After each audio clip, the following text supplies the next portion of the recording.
it's a better feeling when you just start a small garbage fire on your balcony. That's an even better feeling, really. All right, it looked like I had to restart it, Trev, so it might not actually be that same link, but it says recording live preparing on my screen, so yeah. I don't know what that means, but that's what it says. It says recording live and preparing. There's a couple little dots there in case we didn't understand that it's actually doing stuff. Preparing, Yeah. Are we live? I'm going to click go live. Okay, there's a go live button. Let's do it. All right. Well, how's it going? How are my fellow prisoners of pandemic, huh? You guys surviving? Happy, healthy? How do I... It's like I've got caught in a time loop. I don't know how to share the right link, so... I'll share it with you, Jering. Don't worry. I'll do it. Okay. This is definitely trial. This is our trial one. Let me worry. Well, I like that. I mean, this is our COVID experience. We're now experimenting with brand new vistas of technology, and optimizing our whatever. Right? I don't have all the lingo down, but we're definitely doing whatever that interweave shit is, man. That's for sure. We are doing it right now. We're live on Zoom. I'm trying to figure out we're definitely live on Facebook, but if you're watching Facebook, there's a lag in it compared to Zoom. So make sure you keep watching Zoom for. That's so they can bleep me if I say inappropriate shit from my basement. Right. Inappropriate. No, see, shit's not inappropriate. It's when I start talking about my feelings, So when you start talking about the government, man, and then they start blacking you out. They wouldn't black me out. I'm too inane for that shit. You were born in it. Yeah, pretty much. So I've been doing a whole lot of nothing during this this whole COVID thing. If it wasn't for Pornhub, whiskey, and Nintendo Switch, I probably would have gone hopelessly mad by now. Not necessarily in that order. Well, sometimes all at the same time. Why not? Anyway, here's to living through it, ladies and gentlemen. Here's to living through it. Yeah, drink your coffee. I'm cheersing water. I'm in quarantine. Well, I'm technically not in quarantine, but I'm in isolation like the rest of us.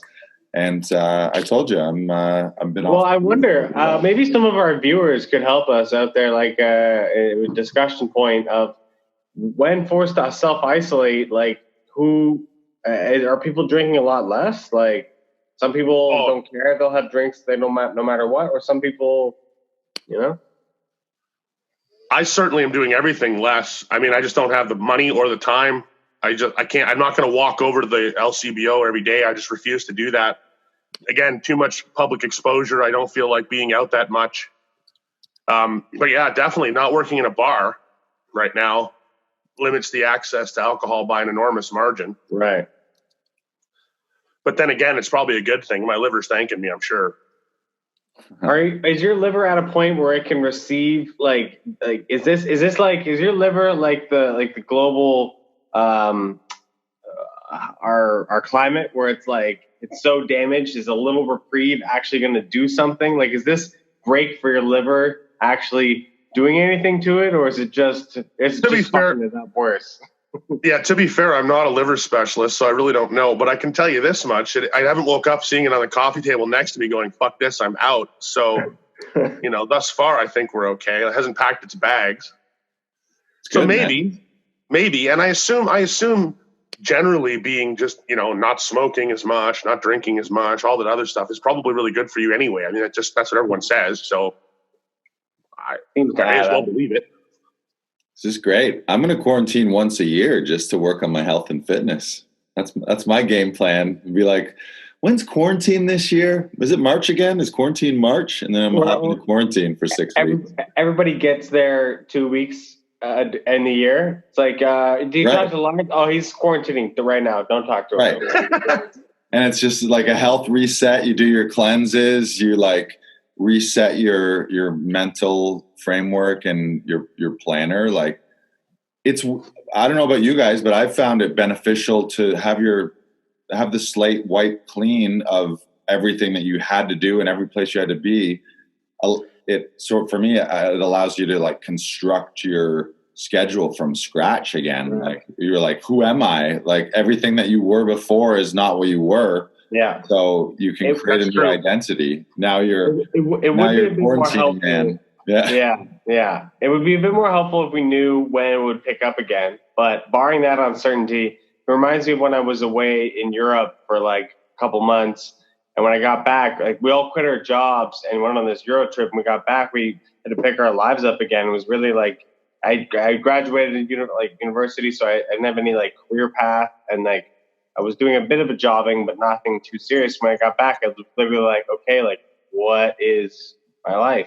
Right. That's what this. That's kind of cathartic, man. Yeah. I'm already Matt Damon from the Mars movie, from Martian. I'm growing potatoes out of my own feces, drinking my own urine, recycling things. And next thing you know, Don Cheadle's going to show up right behind you. Yeah, but the problem with that, Larsie, is you've been doing that for years, so I don't understand how it's suddenly a thing. I saw your potato garden in the bathroom. I've been training on isolation. I can be very like lone wolfy sometimes. I haven't been recently because of Laughing Vikings and a lot of shows and things. But this guy used to live in Alaska, Mr. Lone Wolf. I lived in Alaska. Yeah. Really? I didn't know that. Like Wolverine. I was like Wolverine. What do you mean? Like naked in the forest in Alaska? Exactly. Like Wolverine? Exactly. Yeah. That's a beautiful image. I'm gonna be remembering that one in the morning. My scars have healed. That's the American Wolverine. Nice. That's right. This is good. Thank you. Thanks for hopping on this. This is wicked. I'm excited to be back. Yeah, me too, boys. There's a good format for it. This is technically season 2, episode 1, I suppose. So, sure. Yeah. And we should catch people up, for those of you who are just stumbling upon us from wherever you're looking at us right now. 39 Drunken Disorderlies. There's 31 episodes, full videos on YouTube right now. Yeah. And you can listen to all of those episodes on every podcast platform. And we're also developing 39 Drunken Disorderlies into a scripted series that you can binge watch during next quarantine, hopefully. And why aren't there 39 episodes, do you say? Well, because our producer hooked off to Africa. What a good time for him to go home, though. I mean, I feel like that's everyone wants to be home during this, so it's maybe it's a blessing in disguise for him. Well, and also a lot of African countries have made out pretty well during this whole pandemic because they don't have a whole lot of travel anyway. Right. Not a lot of emigration at that point. So right, the airport hubs aren't as busy. Maybe, yeah. I don't know the reasons for it. In fact, that's actually one of the mysteries of the spread of this whole thing. Some places are just absolutely hammered out flat, and there's no differentiation. Like Italy, for example, there's really no differentiation between Italy's traffic and our traffic. I mean, not really. Right.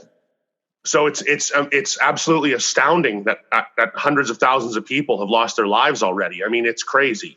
It's those Italian family dinners. Everyone's sharing the same bowl of spaghetti.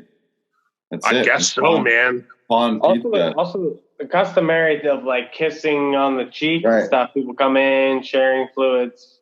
It could be. It's a more huggy, feely, touchy culture. I mean, here in the West, we are known for our personal space issues. Yeah. I mean, we're in the few cultures that has like an inherent keep 3 feet away from me, and that's just social protocol, you know? Yeah. If you're a person who has a thing about like personal bubbles, you're loving this right now. This is your wheelhouse. Yeah. And if you're a close talker, you're in a world of hurt right now. Right. Yeah, you're probably in the bathroom with a pack of razor blades already, if that's the case. You're like trying to get up to the mirror and just talk close to somebody. Yeah, but then it fogs up and you can't see your own face, and you're like, no, that's crazy. I mean, Rich is loving this. You know, Rich is loving this because he's a shut-in anyway, right? So the only thing he doesn't like is that he doesn't have me to bounce all of his like bad habits off of. So, you know, he'll call me and be like, man, I'm just sitting here. And I'm like, yeah, but you're always just sitting there, you know? And he's like, no, but it's different. I'm like, why? Because they told you can't leave? It's like if you left the prison cell door open, he'd never go outside. But if you closed it, he'd bang his head against the bars, you know? Right. That's interesting. That's a real interesting social, like, psychology experience. Well, it's like the other day we were driving past the park and we noticed that, like, there was kind of the public statement where it's like, you know, avoid public gatherings, don't go out, like, stay at home. We drove past the park and there's just droves of people in the park, like having wine, like working out, like, and it's like they're doing it out of spite because they were told not to go out. It's like, oh yeah. But are they? How close are they though? Because if it's people who are already spending to, like, I don't have a problem with people being out right now. I don't think people have been told like it's illegal to be outside right now. It's socially distanced. Don't be out. Obviously, the more you're out, the more chance to contact things. But if you're keeping your distance, you're not showing symptoms, you're not sick yourself. Like, yeah, okay, that's fine. But I saw a kid's birthday party going on in a park. So there's like, 10 families, 20 kids, and those kids were not socially distancing anything. They're picking each other's nose and climbing trees. I mean, they're 5 years old.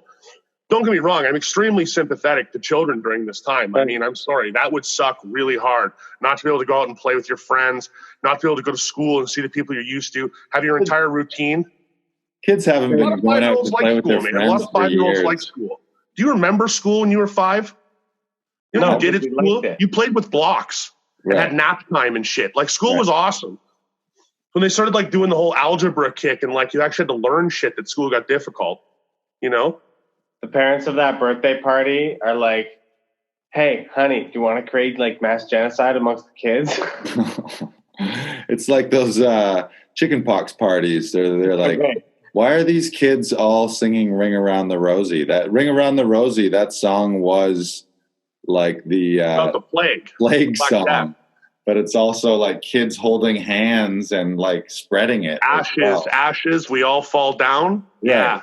Sure we do. And then we don't get back up again ever. Now, that song is actually one of the creepiest children's songs ever. What is it? Creepy. What is it? Ring Around the Rosie, which we don't know what Rosie is, do we? Sure we do.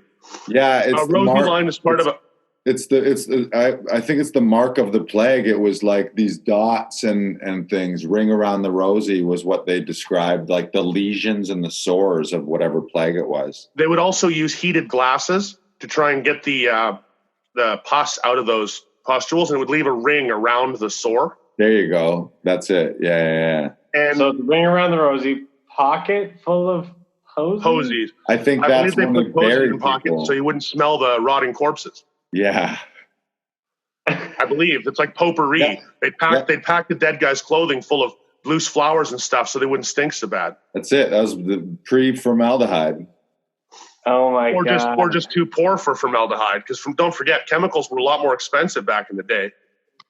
And the original version is Ashes, Ashes. I think the new version, or the light version, is Husha, Husha. Which we learned Husha, Husha. That's right. But that's why I said ashes, ashes, we all fall down. We all fall down.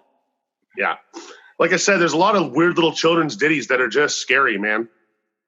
Because they were meant as a lesson. The kids were supposed to learn something by singing the song over and over again. Remember that there is plague. Remember, that a lot of people can die, and people do. It's weird because we don't teach our children about death that way anymore. Not as a cultural phenom. Right.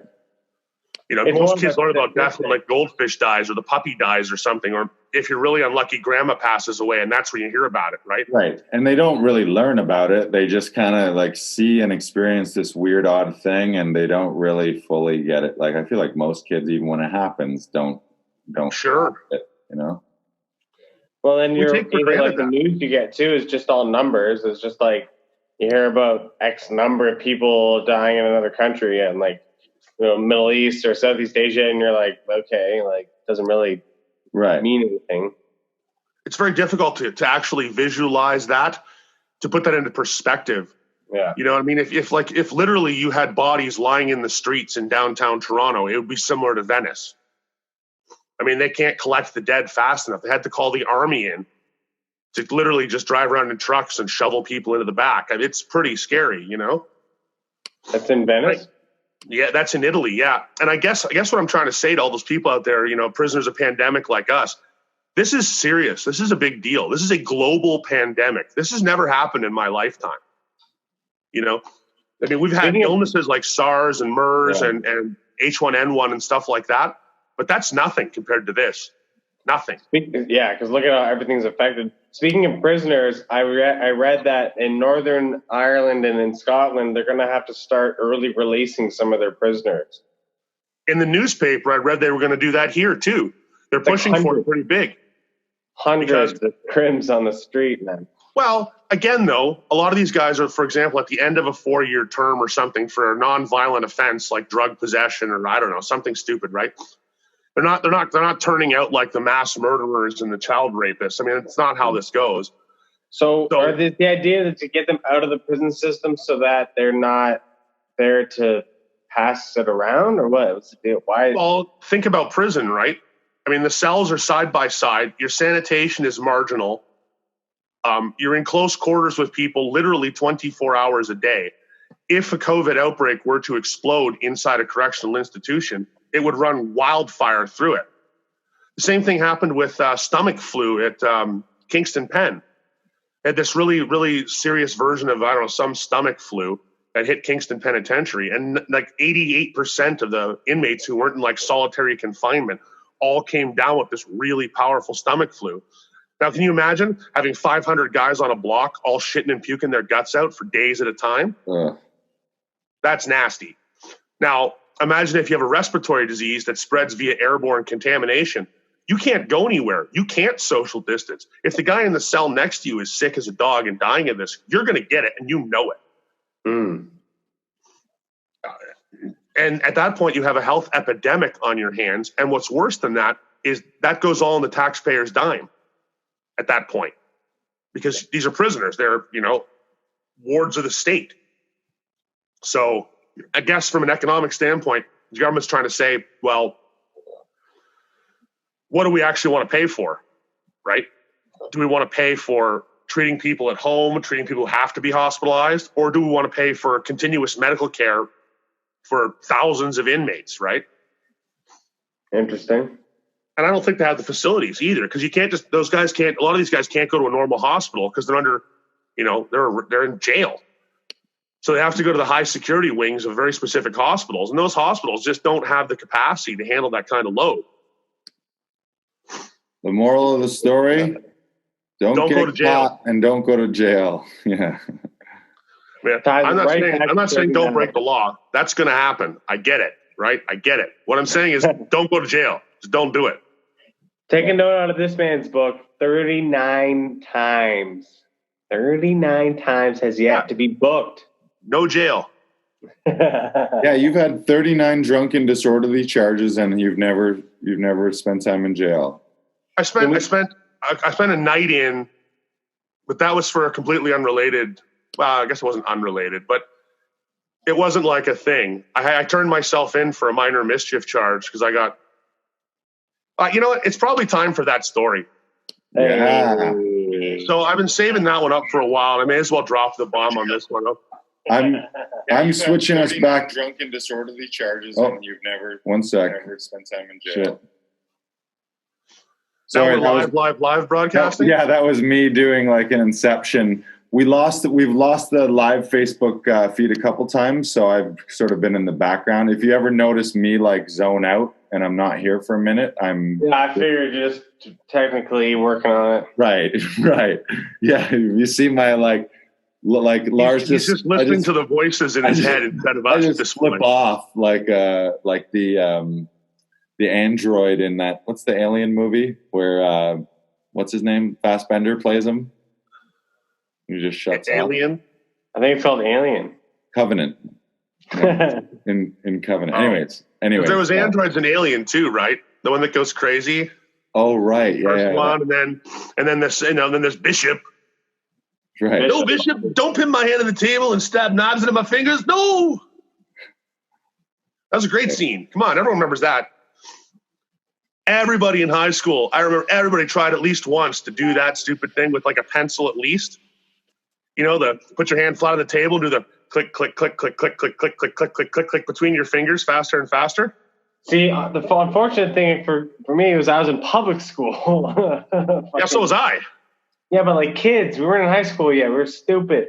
We're doing that like kids. What are we doing? Oh yeah, I had a friend of mine nearly cut his pinky finger off with his Swiss Army knife doing exactly that in grade 8.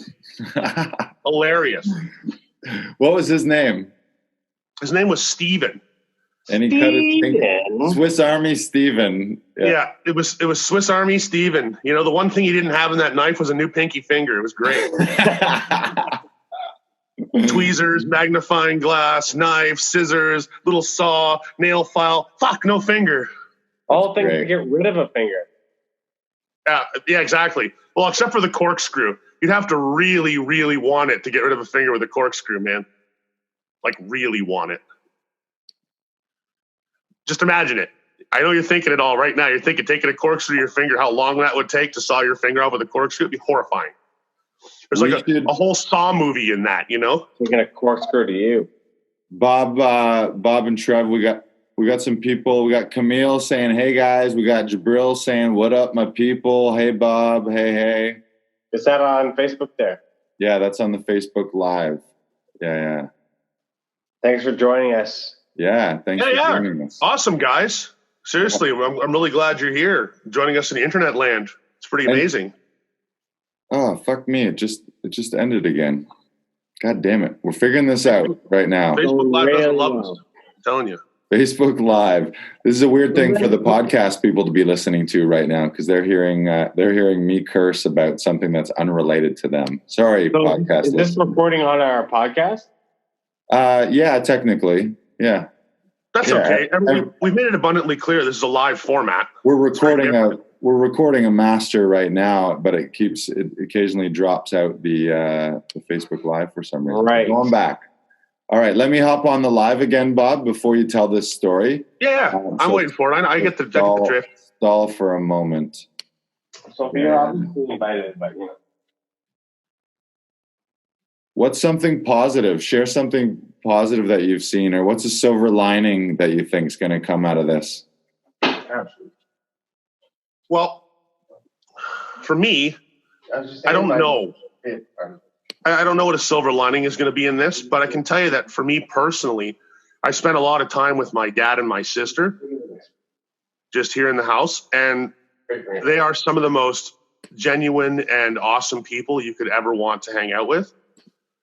So, you know, just like playing Legend of Zelda on my Switch and chatting with them and having political conversations with my dad over breakfast and stuff like that, it's been different because normally I'm not home very much. You know, I'm always running around. I'm working all weekend.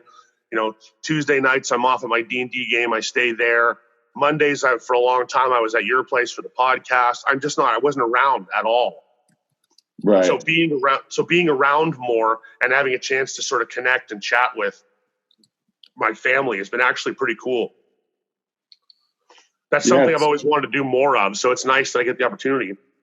Circumstances notwithstanding. I mean, it kind of sucks that we have to do this in a quarantine, but it's nice that we can do it.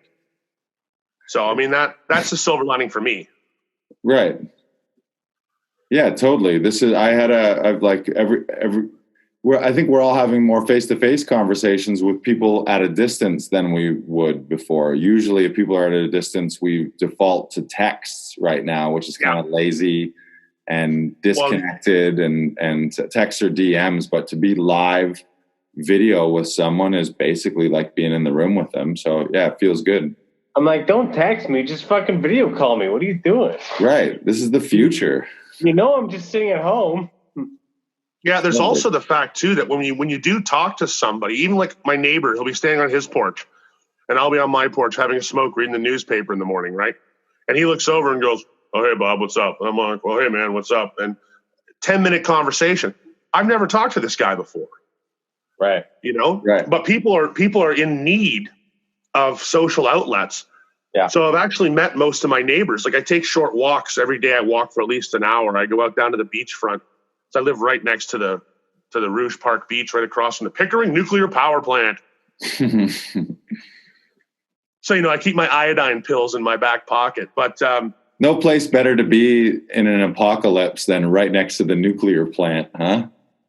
Actually, to be fair, this is not one of those things that's going to shut down the nuclear station. So if the power goes out everywhere else, I know where I can go plug in. That's true. Bob's sitting outside or sitting in the lobby of the nuclear plant with his cell phone plugged in to the nuclear plant. Yeah, pretty much. Or just come walking in one day with one of these long cord reels and start laying out, an extension cord. Like, just don't mind me, boys. It's okay. Sitting outside in the truck, like with, everything plugged in. I'm just trying to picture like a real life Simpsons where it's like you're somehow Homer and you're going to meet a Mr. Burns and a Smithers in there. You might very well. Do you remember actually a few months ago when I don't know if you guys got this, there was an Amber Alert. Yeah. About the Pickering power plant. Mm-hmm. I was at work. It was the middle of the night. It's like 4 or 5 o'clock in the morning. And we got this Amber Alert, and it turned out, it was a big news story for a couple of days. It turned out that it was all a false alarm.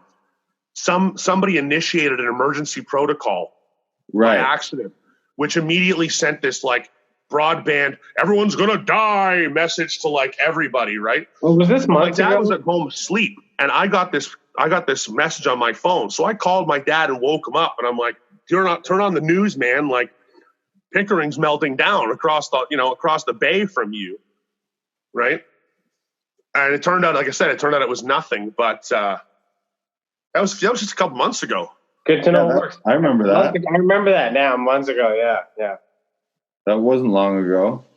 No, it was like, I can't remember exactly when it was, all sort of a blur, but it happened again. I was at work. It was like 4 a.m. And I was like, I got to run outside and call my dad. I'm like, sorry, guys. I just remember being like, this must be a mistake because if it's not, we're fucked. That's the other thing, right? If it really did melt down hard and fast, although nuclear meltdowns don't usually go quickly. It's not one of those, the plant doesn't just explode. Like they start burning and melting. I've seen Chernobyl. I get the gist. Like even Chernobyl, it took days before Chernobyl finally exploded, right? Yeah. And they knew what was going on. The Russians just didn't want to talk about it because that was during the Soviet Union, right? Yeah, it was not happening. We are fine. The Facebook Live just went down again. God damn it. People in podcast land listening to this, what you're getting is the frustration of technology coming through in our voices here. Right. And in Lars's jiggly face, because every time he pushes the buttons on his keyboard, his monitor wiggles a bit, which makes his webcam shake. Kind of looks like he's in the shaky shack or like having a minor earthquake there at the studio. We're figuring it out. Yeah. I love it. Do we need to look up troubleshooting of Facebook Live video dying while Zoom? I mean, eventually, yeah. But, I think it's for today, we power through it and we get what we want on the Zoom. And people tune in on Facebook, they get a small dose of Bob, and that's that, That's it. Just a teaser, just a little bit. First one's free. But I have full faith in all of our collective abilities to figure it out. But this is the test. The Facebook Live is a bonus anyways. That was a bonus for today. But it's like when you're picking your dry scalp and you get that first little bit and you're like, oh, yeah, it's just a teaser. There's more where that came from. Right. Yeah. I don't know what's happening. Head and shoulders, pal. Head and shoulders. 3 words. I got it.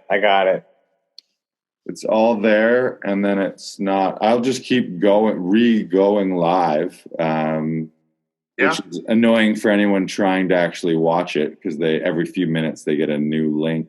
But whatever, there was that's a first world problem where people are like, my Wi-Fi is lagging and I can't talk to this person directly in real time in the same room, even though they're across the fucking globe right now.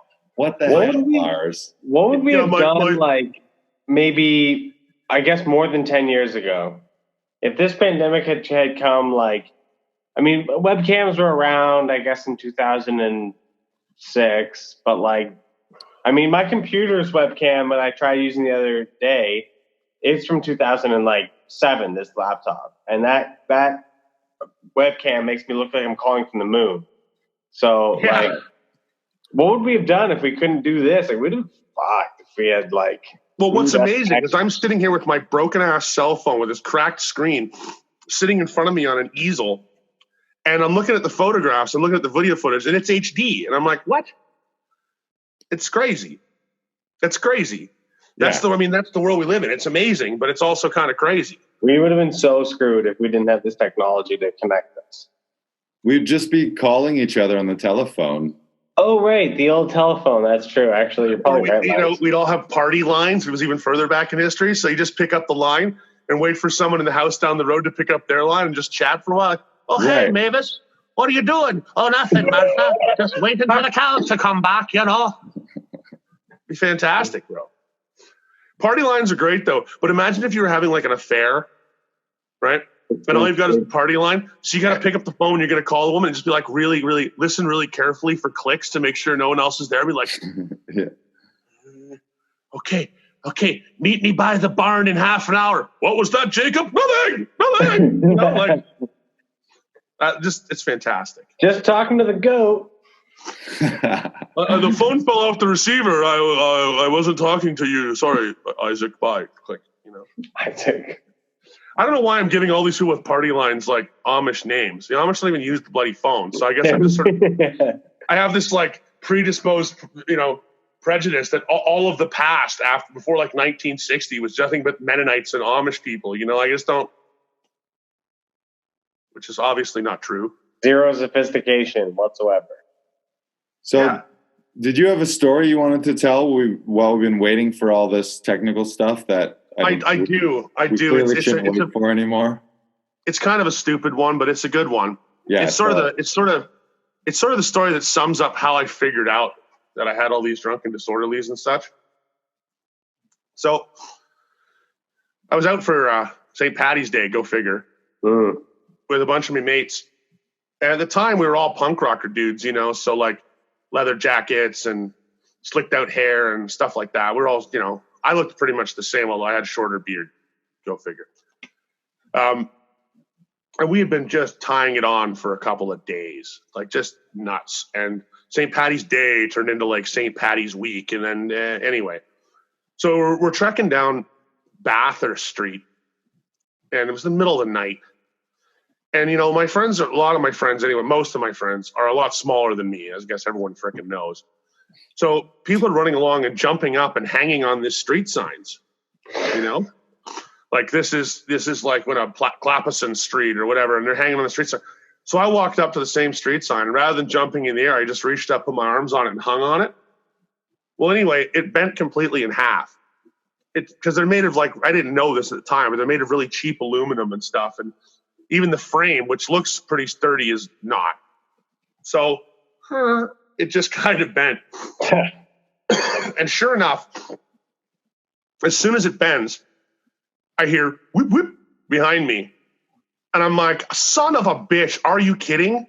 Like all night long, tying it up, running down the street like lunatics. Now, at that precise moment. So there's two cops sitting there. They light me up. They're like, hey, you guys all get up against the wall over here. We were right by Queen and Bathurst, just a bit north. I think a block and a half north. And there was an old bar that had closed in this parking lot. And they made all my friends sit on the ground against the wall. And I told the cop, maybe he thought I was mouthy or just an asshole, but I have a bad knee from a car accident. And at that time, I was still young enough that it was still pretty bad. And I said, I can't sit on the ground like that. And he starts like, what, are you lipping off to me? And I said, no, but if I sit on the ground like that, I won't be able to get back up.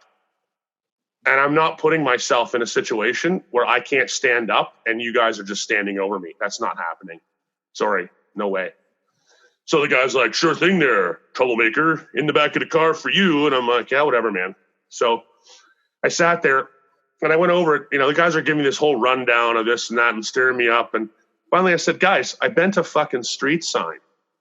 Like, write me the goddamn ticket. I'll bend it back if you want. But otherwise, like, fuck off. This is over. This whole thing is ridiculous. So the cops are like, blah, blah, blah. I'm like, no, seriously. I've reached that point now. Charge me with something or write the bloody ticket or let me go. That's it. That's all you got here. There's nothing else going on. Nice. So the guy wrote me the ticket. and I snatched it. It was like a $400 and something ticket. Jeez. Yeah, pretty absurd because they charged it was a ticket for mischief under 5,000. Yeah. Oh. But the thing is, it's way under 5,000. Like a street sign, $5,000 for? No, I don't think so. Maybe like it's supposed to be mischief under 1,000, I would think. Well, whatever. They hit me with mischief under 5. That's brutal. So anyway, I went down the street and threw the ticket into the drop box in front of the native house and never paid it because that's what they do. But what I didn't do is I didn't read the fine print on the back of the ticket. That's what I didn't do because I didn't think there would be any. I figured this is nonsense. It's just a ticket. I'm a broke ass. I'll drop it in the box, whatever. Turns out on the back of the ticket, they wanted me to come in for fingerprinting. Well, okay. I didn't know that. So I never went. And, a couple weeks went by, month maybe. And I was working at another after hours location at another spot. And a couple cops came in for a noise complaint. Really cool dudes, not going to shit on the police. For the most part, they're actually pretty cool guys. These guys came in and said, look, you guys got to keep the noise down, yada, yada, yada. What's your name? I told them my name's Bob, blah, blah, blah, blah, carry on. It's like, okay, guys, keep the noise down. We don't want to come back and deal with this shit. They're usually pretty cool with that. So I was like, okay, cool. So they left. And about an hour later, the cop calls me on my cell phone because he took my number. And he says, Mr. Malcolm. I'm like, yeah. He goes, are you aware that you're arrestable right now? And, you're arrestable. Isn't everyone arrestable at any kind? Well, actually, no. If you haven't committed a crime, you're not. Okay, that's good. If you're not guilty of anything, cops can't just show up and arrest you. Right, that makes sense. So I was like, well, what are you talking about, man? And he says, I have a bench warrant here for your arrest. What? You failed to appear for fingerprinting, and the judge dropped a bench warrant on you because of it. So I was like, okay. And it's like Saturday, at like 3, 4 in the morning, 5 in the morning kind of thing, right? So again, the cop's being super, super responsible, super cool. The guy says, look, we can come and pick you up. But if we do, you're going to spend the weekend in because you can't get a court date for this till Monday morning. Or you can turn yourself in Monday morning, bright and early, and we'll just pretend we never saw you until then. So I was like, okay, well, given the option, obviously I'm going to work the weekend and turn myself in on Monday morning, right? So I finished my shifts, and Monday morning I went to my buddy's place, gave him my wallet, gave him my phone, all the things I didn't want to bring with me and get, bagged and tagged, and went to the police station, turned myself in. It was weird because I ended up having... What think was that? That was 14th, like just near Bathurst and I can't remember exactly where it is. Just west of Bathurst and Dundas, I think. It was weird though because I ended up having to sit down with a detective. So I sat in this like interrogation room for like I don't know how long, and I'd worked all night. So it was Monday morning, worked Sunday. So I was really tired and just sort of like leaning on this table. These guys brought me some coffee. They were all pretty cool. But when I walked in, it was like that opening, that police officer scene in Terminator, right? I walked in, sunglasses on, and I'm like, hi, I'm here to turn myself in. And there's this collective gasp. Everyone like takes a deep breath in and hands kind of float towards holsters. And they're thinking like he's going to say, I have a dead body in my trunk or something, right? And meanwhile, I'm like, I failed to appear for fingerprinting and stuff, yo. They're like, oh, okay, you're just an asshole. Okay, cool. Yeah. You look really dangerous, but you're just here because you're kind of a prick. And I'm like, yeah, kind of a degenerate. Okay, that's it. Cool. So anyway, went through this whole process. Ended up in a paddy wagon heading to Old City Hall because that was where the court appointment was. And I had a really weird encounter in the paddy wagon. I was riding with this native guy, and he was going in to do some actual time, like a couple months, and he didn't have a hair elastic. And I was wearing my hair in a ponytail at the time. And there's this prejudice, I guess, in prison against long hair if you can't back it up. They think you're a stool pigeon or you're just, up for the raping or whatever, right? So he asked me if he could have my hair elastic because he was doing real time, and I was just going in to fucking file some paperwork and walk out, basically. So I was like, yeah, man, sure. Not thinking, of course, that my hair is all frizzy and I'm going to look like a complete maniac in court now, right? It just didn't occur to me. So I ended up in this cell for, I guess it was about 4 or 5 hours. It was not really a long time, but it was the weirdest experience. I had some guy pick tobacco out of his ass and asked me if I wanted to smoke fucking this like toilet paper rolled tobacco, man. And I was like, I'm only going to be in here till I get my court appointment, man. I am not nearly desperate enough to smoke anything that just came out of your ass, dude. Like, I don't. Come on. And Smoke also, some ass tobacco. Smoke some ass tobacco. But also, I mean, the guy, again, he wasn't in there for any length of time either. So I was thinking to myself, this is just a holding cell for court appointments. If you're that desperate for smokes that you're sticking tobacco up your ass for like a 3-hour stint, you got fucking problems, man. Straight up problems. So I was like, no, keep your goddamn ass back away from me. Go sit over there. Fucking, I don't want to talk about anything going into or coming out of your ass anymore. This is over. Pulled my coat over my head and just laid on a bench and was like, we're no longer doing this whole like talking to other people thing. Like, that's not happening anymore. This is definitely done for.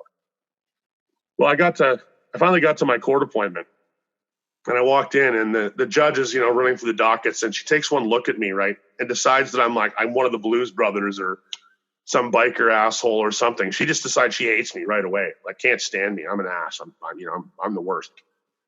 So she says, Mr. Malcolm, do you know why you're here? And I'm like, yeah, I figured it out. I'm supposed to get fingerprinted, which happened last night. So I guess that's dealt with, right? We're good. She's like, no. Do you understand the seriousness of the situation? I'm like, well, no, not really. Because I've been to street sign and failed to get fingerprinted for it. That's not really very serious. You guys are kind of, making mountains out of molehills. Again, the story of my life, what I should have said was fucking nothing. I should have said, yes, ma'am, no, ma'am, it's okay, ma'am, blah, blah, blah. But I can't do that, especially when I'm tired and I'm cranky and I feel like I'm being persecuted. I get fucking mouthy. That's just a fact. So she goes through this whole basically character assassination of the way I look and that, I'm a violent West End community leader or some jazz like this, and which is all bullshit, obviously, right? And finally she goes, is there anything you think you should avoid in the future, Mr. Malcolm? And I said, street signs. Okay. She goes, no, I think it's alcohol that's your problem, sir. And she goes, did you know? And I'm like, did I know what? Did you have 39 drunken disorderly citations on your record? And I was like, that's quite a few. I'm like, no, I didn't know that. So I got my comeuppance, though, because she slapped these conditions on my bail. Like, you can't be in possession of or anywhere near alcohol for like a month or something. But I knew full well that because I work in a bar and it's a minor non-indictable offense, that's actually an illegal requirement. Because you can't deny me my livelihood, right? For an offense of that minor in nature. So actually, she's really smug. She's like, "Well, this will show you, blah blah blah." And I leaned in and said, "Actually, no.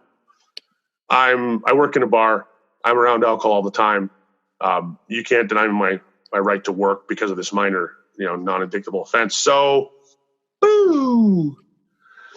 I got under house arrest for a bit. I had to do a ludicrous amount of parole. I ended up having to fight this court case for 6 months because the cops wrote up this enormous document claiming that I was like a gang member or something. And I ended up getting it all thrown out. And I'll tell you, thank God for 5th level reading averages and people who just can't write. Honestly, the fact that these cops, the notebook was so illegible that even blown up onto 18 by 12, it was completely unreadable. So the judge ended up throwing out the entirety of the police statement. And since they'd never deemed to show up for such a minor case, you couldn't hear their point of view. So all the evidence against me, which is simply that, vanished. And it was great. I'm in the courtroom. I had to defend myself. It was a weird situation, really, really weird. Because the criminal case was too minor, I didn't qualify for legal aid. But I couldn't afford a lawyer, and I had to go to court. So I really had no choice but to defend myself. I mean, luckily I'm not, stupid. So I managed to do that. But it took an enormous amount of work. And finally, I mean, when I had this paperwork thrown out, I just basically brought a section up to the judge. And I said, if you can read even a single paragraph of this, then whatever, I'll take whatever punishment you want to throw at me. But I said, I don't understand any of these words. I don't know what the hell this is supposed to mean. I have no idea what these photographs are of, like pictures of random cars and stuff that had nothing to do with me. So, no, I'm serious. It was really wild. Like it was a document. When I got the documents, it was a stack of papers like this thick. For bending, remember, this all started because I bent a fucking street sign, okay? Keep that in mind. Stack of documents, this thick. So the guy tried to read out loud one sentence of the cop's report, couldn't. It's just like, and he just threw the sheaf of papers down on the table and was like, this is gone. This is not evidence. This is evidence that this guy needs to learn how to read and write, basically. That's all this is evidence of. So I was like, huzzah! And I asked for community service in the Springboard program, and I ended up getting 90 hours. Ooh. 90. The guy in front of me who beat his wife, who was standing next to his girlfriend's there with this big shiner, his wife's in this big black eye, who beat his wife, got 44 hours of community service. I got 90. So when the judge asked me, he's like, again, what I should have said was fucking nothing. I should have kept my mouth shut, but I can't. He said, do you have any further comment? And I just said, yeah, I wish I hadn't bent a street sign and beaten my wife instead. And the judge was like, Mr. Malcolm, get the fuck out of here, please. Like, just go before you make this worse. And I'm like, okay, yep, that's right. Verbal diarrhea almost putting me in jail. So I bailed and, I did my 90 hours community service at the coolest and most hilarious place ever, man. I worked at this thrift shop run by a charity. I'm not going to mention them because I don't want to disparage them. They're really actually decent people. I'm just a bit of an ass, and the whole thing was kind of ridiculous, right? But when I got there, I got a half an hour long lecture on stapler safety. Yes, stapler safety. That's right, because one of the things I was supposed to be doing was taking these tags for all the used clothing, right? And either writing, take a tape measure, you measure it, but if it's over a certain size, it's a large. If it's under a certain size, it's a small. And otherwise, it's a medium. And then you take a little tag, you write S, L, or M on it, and staple the tag to the collar, like to the shirt sleeve or whatever, right? Well, the woman working back there, a lot of these people are just, people on welfare collecting a little bit extra money by community service help and stuff like that. Some of these people aren't the brightest, and some of these are like sad little criminals like me who got, community service and ended up there. Again, not the most genius lot in the world. Nice enough people, but kind of dim. So she was going on like about how dangerous the stapler is. And I mean, it's just a table stapler, like exactly the kind of stapler you'd see at any desk anywhere, right? I wonder if I even have one around here.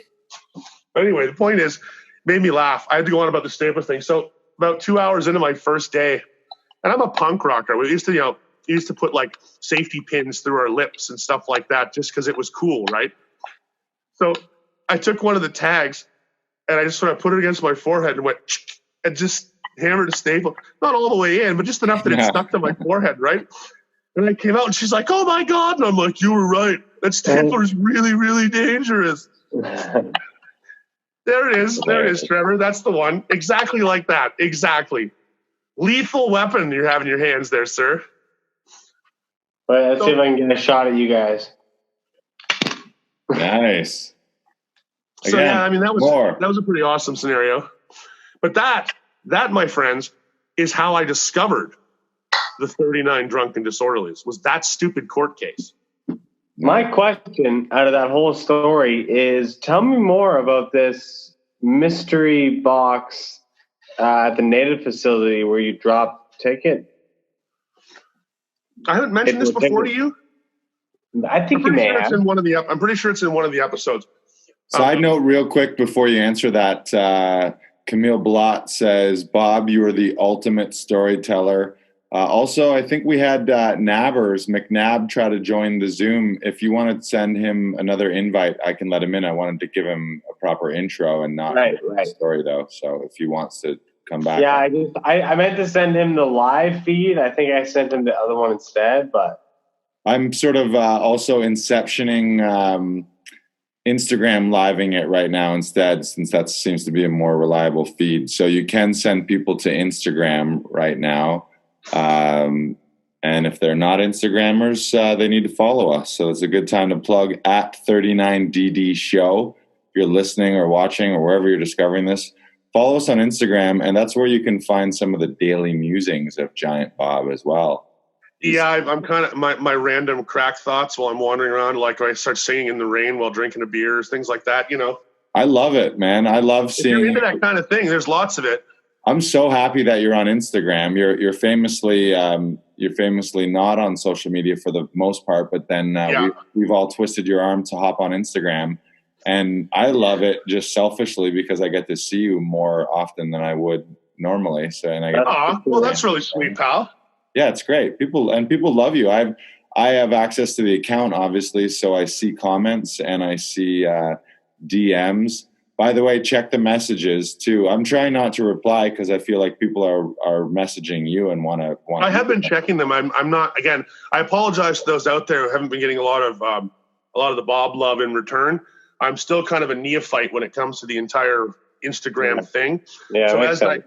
So as I learn more and more about it and participate more and more, you know, like I took one of those stupid photographs with the little dog nose and stuff on just because I discovered the feature and was like, and I'm sure that was like really big for people in '99, and now it's just sort of like, oh well, what the hell's Bob doing? But I thought it was pretty funny. I love that. I showed that to a bunch of people. People love that. Big Bob with little puppy ears and puppy eyes. It was great. That's right. Yeah. And you're all sort of taking this journey of discovery with me into the Instagram world because I don't know anything about it. So at 39DD show or hashtag 39DD show. And that's probably the best way for people to directly interact, aside from hopping on one of these lives when we work these out a little bit more to have guests on. If you want to ask me a question or talk to me or whatever, that's probably the only place I'll see it. So, I mean, I might see it. I might not. Don't take offense if I don't. But if I do, I'll comment. I like commenting. I usually say funny little things to people or, you know. And if you don't have a cell phone or social media, then just go to the Pickering nuclear plant and hang out back of that. And you'll see Bob wandering around. Follow the orange extension cord to the bushes next to the watering tank on line 4. There's a little beach there. Can't miss me. Yeah, just remember, it's clothing optional. That's great. Great. So back to that question. To answer your question, and I don't know if this is still a thing, but it was, and for the longest time, at Bathurst and Queen on the north side of the street, there was a Native Homeless Outreach Center. I can't remember the name of it, so please forgive me if I don't know that. Yada, yada, yada, right? Actually, I think it was called the Meeting Place, now that I think about that. But anyhow, part of the charitable organization, and I probably shouldn't have done it, take advantage of that shit, but a lot of homeless people can't afford to pay fines and tickets and whatnot and get them anyway, especially marginalized peoples, okay? So they had a drop box at this center where people less privileged than me, sorry folks, you know, I'm an ass, which you already know, could drop tickets and they'd basically be paid either by the welfare system, the government, or charitable institutions. So whenever I got tickets as a young drunk punk rocker, I used to just drop them in there. And the reason for that being you don't get a criminal record if the ticket gets paid. So that's one of the reasons that I have never spent much time in dealing with the authorities. I've always had, you know, the wherewithal to avoid them. So. Touche. So that's the answer to the question. Look very good. Yeah. Nappers. Can you turn it sideways? Can you turn it sideways, buddy? Boom! There he is. There you go. We all right.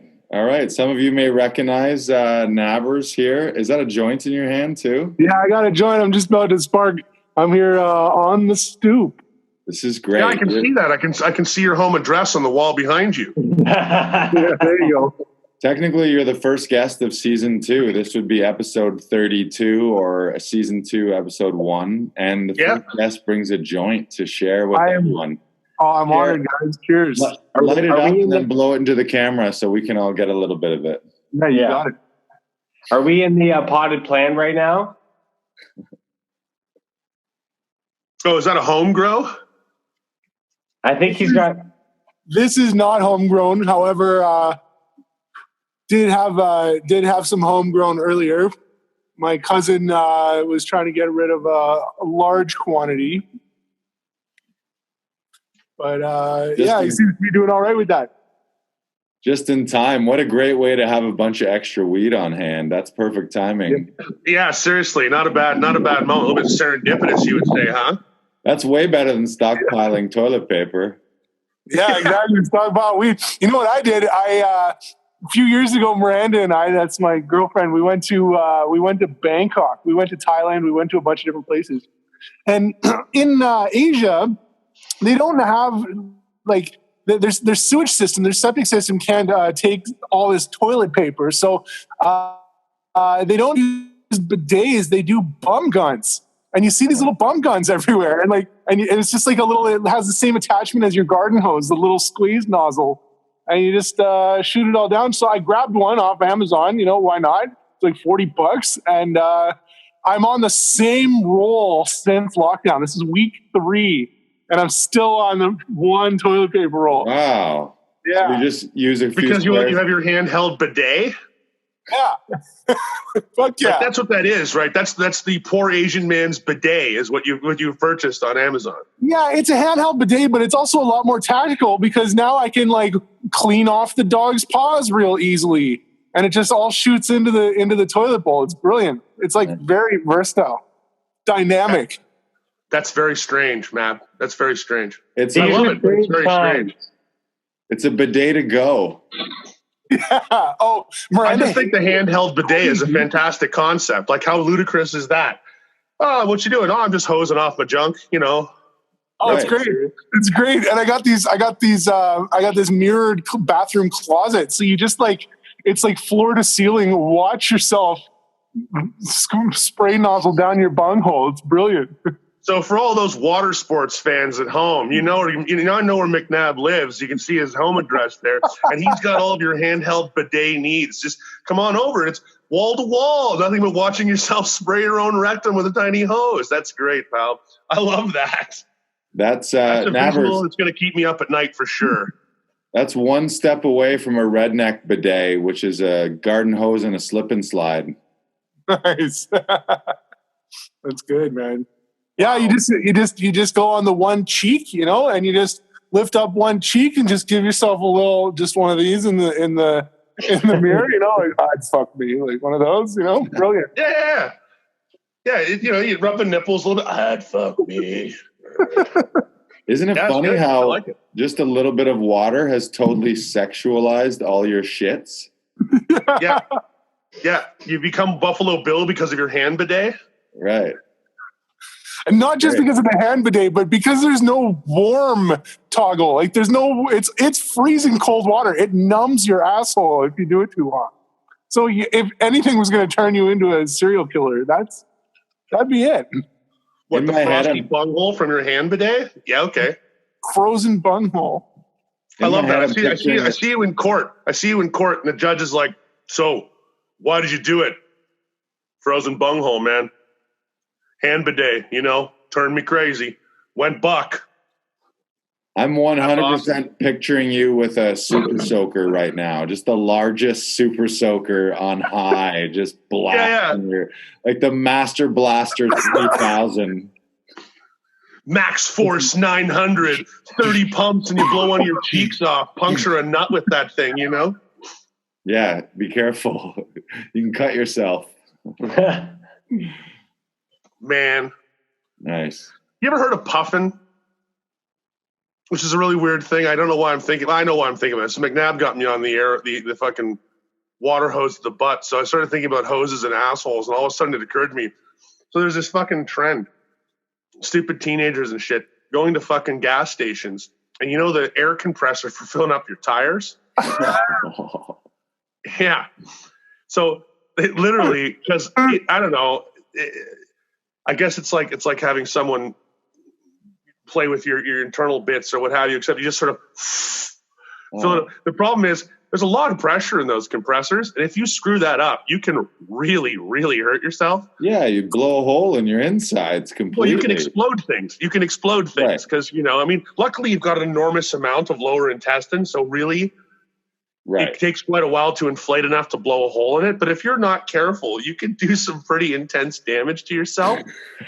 And I just love the idea of some guy walking into an emergency room and having to explain what he did, like why there's just blood pouring out the back of his pants and shit, Having to explain, this is my buds. I got kind of drunk, went to the Esso station and blew up my intestine with the compressor, man. Like, it's that kind of shit that, that always baffles my mind. I see these articles. I feel like if you put enough air in, you could walk around with loaded farts for a while. You could for sure. You'd also be ridiculously buoyant, so you could win the swim meet. You guys never seen that porno with that Russian woman, and she's getting the hose up the ass, and she's getting all the pressure, and then she's like, keep going. All right, that's enough. And then afterwards, she's holding it. She waddles over a few feet, and then just bends over and just fire hoses. And the guy running the video, you can just tell he's just such a scumbag. He's this fat, sweaty Italian guy. He's just being like, "What do you want? A guy, a girl? Huh? What do you want?" It's just fucking disgusting. A mule? A hose up your butt? What do you need? We got what you need. Ask McNabber. He bought one. Ah! I wonder if you applied enough of that air, do you think you could just back the whole system up so shit's just flying out your mouth? Probably not. No? You don't think? Probably not, because the minute the sphincter from your stomach to your intestinal system was breached, you would be in a horrible place. All the stomach acid would be, yeah, I see. That would be bad news. You wouldn't make it that far. Yeah. No, I don't think you would. Worse than that, you might just compact everything, right? Right. To the point where you basically can't take a shit ever again, because you just you've just made one solid mass at the very end of the very top of your intestine tract. Jeez. I'm surprised Jackass never did that. Let's myth bust this. Let's message Mythbusters and say, we heard if you stick a tire compressor air pump up your ass, you can blast shit out your ass. What happens? Do you Yeah, Adam Savage, could you please sit on this compressor? I don't know if he'd do it. Although I'm sure they have what would they use as a simulacrum rectum though? They build things this is our fake bullet gel anus, and we're gonna I don't know, man. No, they use calamari. That's what they use. It's the new installment of the chicken cannon. Right. Oh man. Yeah. Taken to a terrible place right there. McNabb, you got to link up the video. What video? What? That's how high he is. What video? Videos? Video you just described. Are you recording this? Oh man, I'm in front of my house. I wasn't ready for that. No, but you said look up a video, no, or I said link up the video. Link up. I was joking. We're not going to link the video. Yeah. Nice. I thought you had posted the video, and you're like, go check it out. Go check the link. I don't need to see it. Your description is enough. I never need to see that. I would love to walk by the street now in front of your house and see you talking to your flower pot. Yeah. It's actually my water bottle, talking to a water bottle. Like you. You and the water sports, man. What's going on here? Just, can't stress the importance of staying hydrated and hydrating others. What's your, is that your... You can't rehydrate up your bum. It doesn't work that way. That's your lockdown quarantine tip. Who, McNabbers? Yeah, stay hydrated. Hey, give us your quarantine tips, Nabs. Stay hydrated. Squirt, squirt. That's it. Squirt. Stay hydrated. Take her to the bathroom. He doesn't mind quarantine. He just spends a lot more time in his personal handheld bidet. That's it. He's great. He's like, what? Quarantine? This is perfect. I'll just fold the cheek over and get a little bit of spray in there. Woo! Also, 2 weeks, no problem. We can watch sport full time. Amazing. I love every second of it. McNabb's second tip is stay hydrated.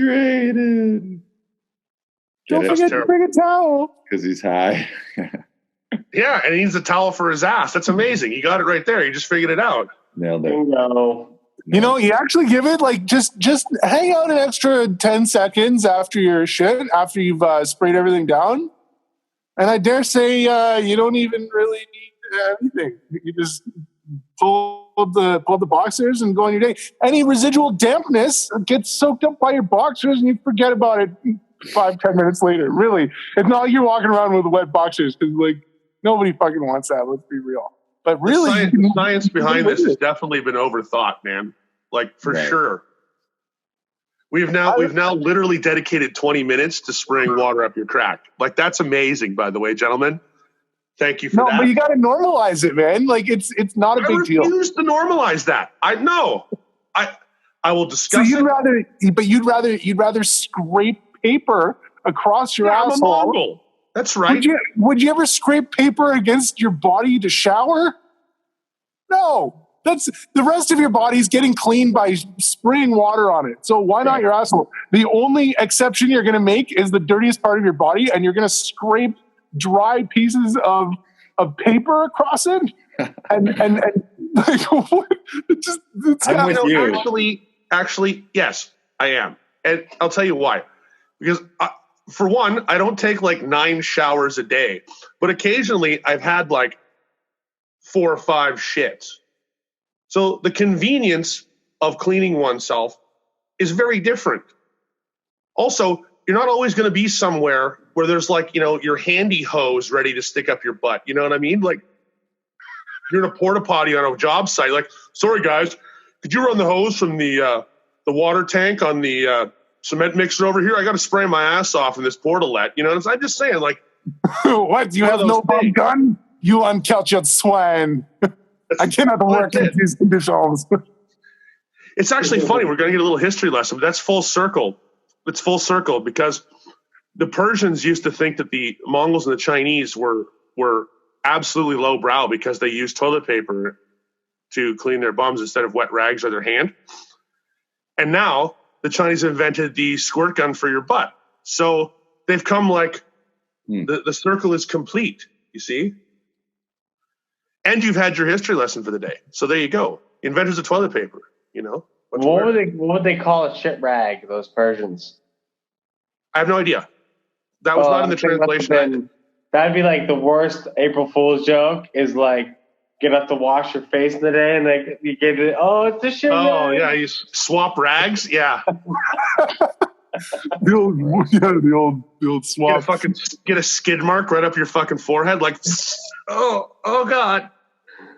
I read this gangster novel when I was a kid, and the big boss, he was this retiree that lived in Florida, and he had this chihuahua with a skin condition, and it made his asshole like really dry and chafed. So he carried around this lip balm to constantly like repucker the chihuahua's asshole, right? but he had the same one for his own lips, and like partway through the book, he switches them, and he can't. And he's like, he's using it absent-minded, and then he's like, "Oh fuck, which one was which?" That's a good product. Man, the young adult book section at the library at your school was a lot different than mine. I'm telling you right now. Oh, the old man hooked that up. Yeah, that wasn't at the library. No doubt. Your dad's like, boy, read this book because it's a puckering anus dog with a bunch of chafing. It's great. You love it. That's exactly what happened, actually. Funny story. That's exactly what happened. If I give him this book about puckering dogs' anuses, then in years from now, he's going to want a squirt gun for his own anus. And he'll never abuse chapstick. Both true. This shit was like Inception. Nabo, I think you have two brilliant business ideas. I think you need to go into bum guns. Maybe Big Bob's bum guns could be our spin-off. Yeah, I'll certify them. I'll be like, this one is definitely hard enough for And think about how much more chapstick the world can move if people are chapsticking their little dog's buttholes every day. I have a very little dog, as do you, Lars, and I swear if I ever catch you chapsticking your dog's asshole, we're not friends anymore, all right? That's done. That's over the line. I'll put up with a lot of degenerate behavior, like Nabber spraying his ass with a fucking little hand pump or whatever. That's cool. But we've reached a point now. No return there. That's just not. Because I love my dog more than you love your dog? Is that why? Yes, that's why. No, it's because of the way in which you love your dog. Right. Well, we're not there. Love is an interesting word for jamming chapstick up the back of a small animal. If that's how you express your love, then I'm really glad that I don't love you that way. You see? Big Bob, you can still sign off on that though, man. Picture this: Big Bob's, Big Bob's puckered Chihuahua asshole lip balm. Big Bob's butt bomb. Big Bob's butt bomb, right there. Yeah, no, that's the thing. I will sign off on. I will put my face on packaging that I will never use. That's for sure. I have no problem with that. And I will go on TV. Bunghole blasters. Yeah, go on TV like that slap chop guy and just like talk it up. Be like, yeah, nothing's greater than buggering your dog with chapstick. You know what I'm saying? I don't have a problem with that at all. Just bugger your problems one chapstick loop at a time. Like you can make it so it's actually a chapstick ring, so it's not like a stick, right? So you just sort of go, like. Oh, brilliant. You could play like in the infomercials when the people are doing it wrong in black and white. Yeah. Did you just stick the chapstick too far up your dog's ass? It's great. Yeah, getting frustrated, just like, oh, come on! If only there was a better way. So for those of you at home, this is what pandemic does to people like us. You see. Now we're podcasting, talking about we've gone on this amazing tangent, and I love you guys, and I am sure that people at home needed and wanted an in-depth discussion about dog ass chapstick. I'm sure they did. I mean, I'm enjoying it more than I thought I ever could. So, right there, seal of approval. Everything devolves to shit in times of chaos. This is why they call it the shit. Right. Well, veterinary clinics are open and like medical supply places are open. So naturally, it seems like asshole chapstick for your dog is an essential service. May as well be. Get to work on that. You can just buy normal chapstick and just change the labels, right? Just start selling them online. Yeah, it's just branding. Yeah, just open up a little Etsy store online. This is brilliant. We need to do this stuff, guys. Come on. Guys, there are so many stupid products we should make. Like my buddy Rich, because his name is Richard, the opportunities just never end. Like Dick's Nuts. You got to put them in your mouth, right? Love it. Dick's ice cream called Dick's Licks. Love it. Dick's Licks. I mean, the shit writes itself. And it could be anything. It's just Ben and Jerry's with another label, right? Like, oh, it looks like Rocky Road. Well, you've been licking it wrong, like whatever. It's brilliant. I've seen camel towing around town, the tow trucks. That's pretty good. Yeah, I've seen that too. That's pretty genius, man. That's pretty genius. We just need to compete. We need to make moose knuckle towing. You know what I'm saying? Like, I like it. It doesn't have quite the rhyming laissez-faire to it, but hey. There was a guy who installed garage doors in Alberta, in Edmonton, and his business was called Well Hung Garage Doors. Not bad. It's brilliant, yeah. Jabril says, contractor in town, and I've seen this guy. I'm not talking about his work. I have no idea what his work ethic is, but I just never hire him personally. I wouldn't, no matter what. It's this contractor right on the side of his truck. It says 9 fingers left. Renovations and construction. Nice. See, wow. I don't know if you can see this, but that's 10 whole digits right there. Right? If you're hiring a contractor who has propensity for cutting his fingers off, what the fuck do you think he's doing to your bathroom? You know what I'm saying? Like, not engendering the trust right away. You see what I mean? Like, probably a bad sales pitch. Although, for branding's sake, I mean, I know the name of this fucking company, and I've only seen the truck a few times, so I guess that works. You're going to remember it. But I mean, you get desperate. I'm saying, oh man, who's going to fix my broken sink? And they're like, I know, that guy that cuts his fingers off. Let's call that guy. That's an experience I want to have. All right, I gotta jump in and sign off because it's past my bedtime. Yeah, let's all wrap it up right now. No need to jump. It's done. We got to pull. We've come full circle, right? We come back to shit. Yeah, absolutely. I'm gonna give you the ultimate extreme super close up, and I'm gonna say, stay inside, asshats. It's a pandemic. It's not a joke. Don't go outside. Don't kill your kids. Don't kill yourself. Stay inside, please. For the sake of those of you in weaker health conditions, do it. You don't want to kill grandma because you're a douche. Just don't do it, okay? We love you. Be healthy. Be safe. All right? And while you're inside, watch 31 episodes on YouTube and all your podcast platforms, and follow Bob at 39DD Show so you can check in with him in the off hours. Absolutely. Fucking Instagram me if you're that fucking bored. If you think you have to go outside, Instagram me instead, because frankly, I will talk you down, man. And if I don't talk you down, I'll at least insult you until you stay inside because you'll feel terrible about yourself. You won't want anyway. Yeah. Yeah, the key here is feeling bad about yourself if you go outside. That's the core concept and the main takeaway. Yes, exactly. Don't be a dick. Take care of each other. Be healthy. Be safe. That's right. You know, we're all counting on each other in this time of crisis. So fucking man up. Live up to it. Stand proud. Be strong, you know? Don't kill grandma. Once again. There you have it. If I can do it, you can do it. That's just a fact. All right. Later. Bye. Okay, good job, everybody. Bye. Y'all, peace out. No, you hang up. No, you. How do you do it? Go away.